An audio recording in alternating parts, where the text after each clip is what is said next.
Welcome back to Sky News Live in Westminster. Let's return to Brexit and discuss what chance the Prime Minister has of getting his Brexit deal through Parliament tomorrow. Joining me now is former Conservative advisor Stephen Lynch and Zoe Williams, a columnist at The Guardian. Good afternoon to you both. Good afternoon. Stephen, so what's going on inside number 10 at the moment? Hitting the phones hard, stream of MPs being called in for meetings? Yes, lots of frenetic meetings today in number 10. There's really a sense that they can get this through the line, having failed 3 times under Theresa May. It's desperately disappointing that the DUP have said so far that they're not in a position to support this deal. And I think the key is really going to be Labour MPs in the north of England who represent Leave constituencies. Getting them on side is going to be the key. What does... Nicola Sturgeon, the SNP leader, has said today that she suspects that quietly Labour wouldn't mind this going through, that they might be saying on the outside, don't vote for it, but just allow those rebels to let this through. Can you see that? I disagree. I think from the Labour leadership's point of view, in opposition, it's in their narrow political interest to vote for whichever option is going to cause the most chaos and discord for the government. So the government are really going to struggle to get the likes of Stephen Kinnock and others over the line here.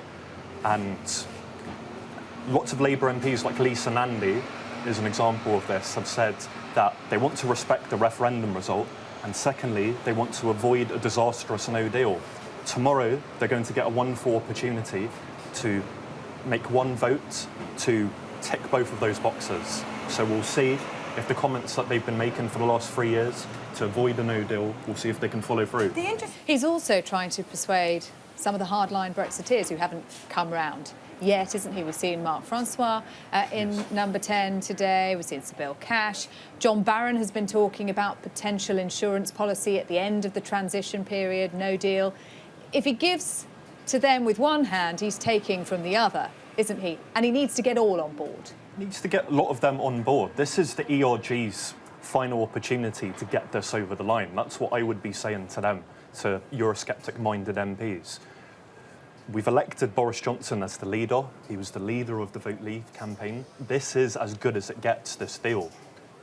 The backstop has been removed. Boris Johnson has been PM for 85 days. He said in the contest that he would be able to remove the backstop. You heard Michel Barnier saying the backstop has been abandoned. So he's been successful in getting a brand new deal and being able to bring it to the House. 95% of it is Theresa May's deal, isn't it? We can't really describe it as a brand new deal. There are elements in there. Also, I don't really think we could say the backstop had been abandoned. The backstop has just been technically re-described, but it's not actually a very different deal for the Northern Ireland, for Northern Irish. Otherwise, the DUP would be behind it, which they're not. But David Trimble, who was one of the architects of the Good Friday Agreement, today has endorsed Boris's new deal. He was saying it respects the spirit of the Good Friday Agreement. So the DUP may even split on this issue. So all 10 MPs may not reject it in full. But I find it personally disappointing as somebody who has family in Northern Ireland that they've been unable to support this. But let's also not forget they were one of the people who opposed the Good Friday Agreement all those years ago. It's interesting you should say that, because I heard the Irish commentary this morning said, don't forget, the DUP love saying no to things. It's in their DNA. That's what they were set up to do, was to say no. And they've been saying no without accountability ever since. So actually, I wouldn't be at all surprised if the DUP didn't just keep on saying no forever. The new deal is a better deal for Northern Ireland. It enhances the principle of consent. Yes, with a simple majority. It's not a veto, though, is it? Not a veto. And that, according to the DUP, goes against the terms of the Belfast Agreement. And what I would also say is Boris's deal, it strengthens the UK government's hand with being able to negotiate the future relationship. So this level playing field has been taken out of the withdrawal agreement and it's been put into the political declaration, which is non-binding. And that is an issue, Zoe, isn't it, in terms of trust? The Labour MPs have to take him at his word. Well, I mean, and they would be crazy. They would be Hertz Van Rental to take him at his word, because the stated intent of him and his kind of the so-called Spartans is to bring us into regulatory alignment with the US and out of regulatory alignment with the EU. So to say, oh, I really believe in, social justice, economic quality, regulations that protect workers, regulations that protect consumers. But I totally trust Boris Johnson, who seeks, a regulatory alignment with Donald Trump and doesn't want one with the EU.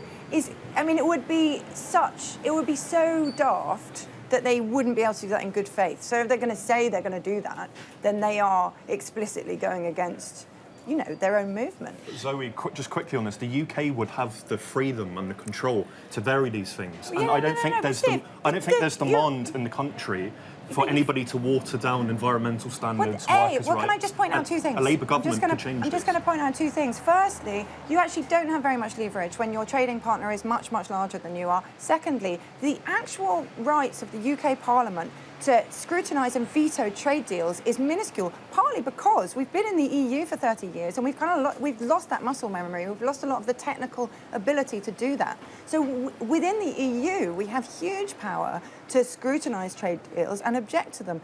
As a UK Parliament, we've got a small amount of power to amend and no power at all to veto. So we would be in totally uncharted territory dealing with regulatory decisions by a swivel-eyed free marketeer. And, anybody in Labour or even on any progressive side would worry about that. Just quick final thought.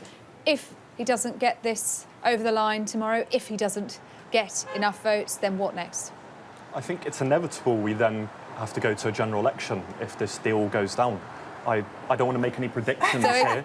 Well, I think there's the real possibility is Kyle Wilson being rejuvenated. So Kyle Wilson, you'll remember, was the amendment that said, have your deal, but as long as we have a final say vote afterwards. I can see that being resurrected.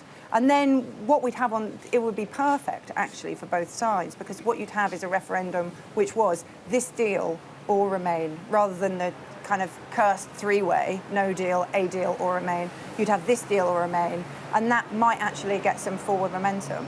OK. Stephen, Zoe, thank you both very much indeed.